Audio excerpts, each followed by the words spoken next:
Well, let me come to you immediately, really, John. First of all, how were you inspired? How did this great idea come about, really? You've already come to the United States, and suddenly you start thinking about doing something back to the village where you grew up.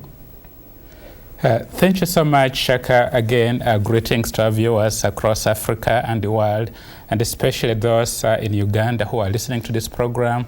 I know a lot of people in our home village of Bumalukani, Bududa, and in Kampala listening. And watching it on television. And watching it, including which is your own neighborhood of Mbale. That is great. So we're happy, and I want to share our greetings with those people and thank them, because without them, this program will not be happening. As you mentioned, I was born and grew up in the small village of Bumalukani in Bududa. This is probably as remote as you can go in Uganda, about 250 miles east of Kampala, on the slopes of Mount Elgon. I was born in a village neighboring the forest of Mount Elgon. As a younger kid, I used to go to the forest on weekends to cut down and roast bamboos in the forest. Mm-hmm. I used to sell sugar canes from my father's plantation on the roadside every weekend and in the evening, so I could raise money to go to school.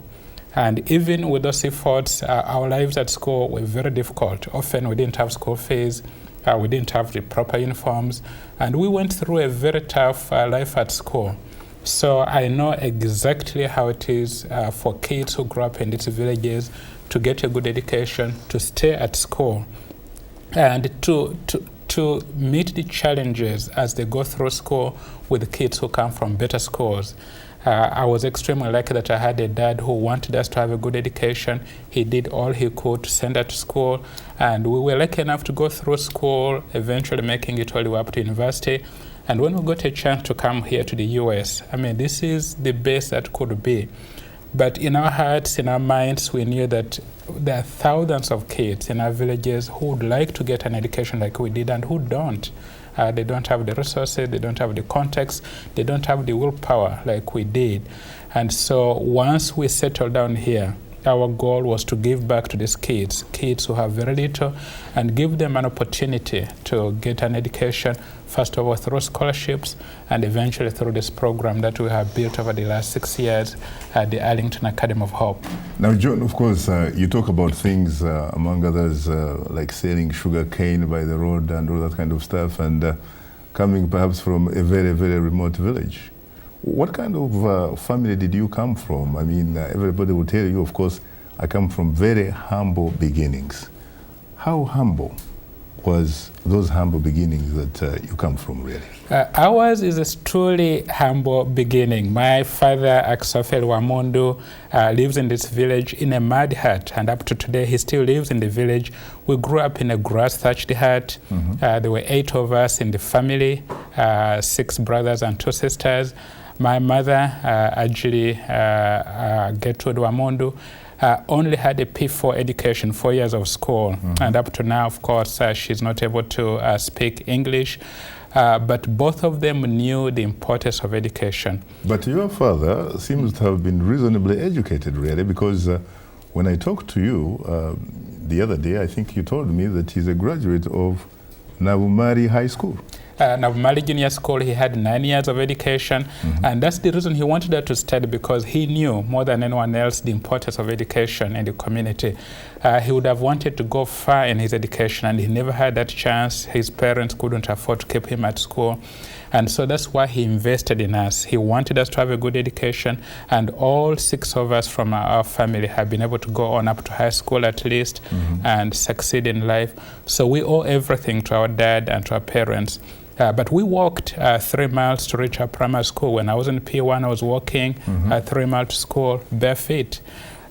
We were walking in the rain, we were walking in the hills on the slippery mud paths there. So we know how far it is that kids in this community have to go through school, and 99% of them don't make it. Most of them drop out of school because of hunger at school, because of the long distance at school, because of lack of school supplies. And that's what we wanted to address, build a school in this village, not in a town, not near Kampala, but in the village, so that the people and the children of this village can see what a model school is like and what a good education can be. And each of these students apparently is sponsored by someone in the United States. Is that correct? Yes, we began a sponsorship program where kids who go to school can be sponsored by families here in the USA, and almost all of them are currently sponsored. The sponsorship is $300 a year. Mm-hmm. So we have people not only from Arlington but from across the USA who hear about our story and come forward and say, I want to sponsor a child at your program. They go to our website, they can be able to sponsor a kid through the website. But in addition to the sponsorship, we get donations from individuals, from organizations who help us to expand this program. And as we talk, we shall share with you all of the other things that we do through this program. It's not only education and healthcare, it's a lot of other things, but we rely on donations from individuals across America. Are there some individuals, for example, back home in Uganda, who also play a significant part in the education of these kids? They do. A lot of our teachers and our staff who work at the school, they're not very well paid, but they do their work because they love what we're doing, they believe in our vision, and they want to work with us. The villagers provide free labor. They provide security to our programs in Uganda. They come and help out at the school. Mm-hmm. We don't get a lot of financial resources from the community, but we know we have the goodwill of the community. Government officials are very supportive, and people do donate stuff, food and other things to our kids. You know, I was looking at the video of the film that you shot, and in it there is a mother of a very young kid by the name Brian. Yes. And he says, you know, Brian is biologically mine, but he is not physically mine. He belongs to Arlington Academy of Hope.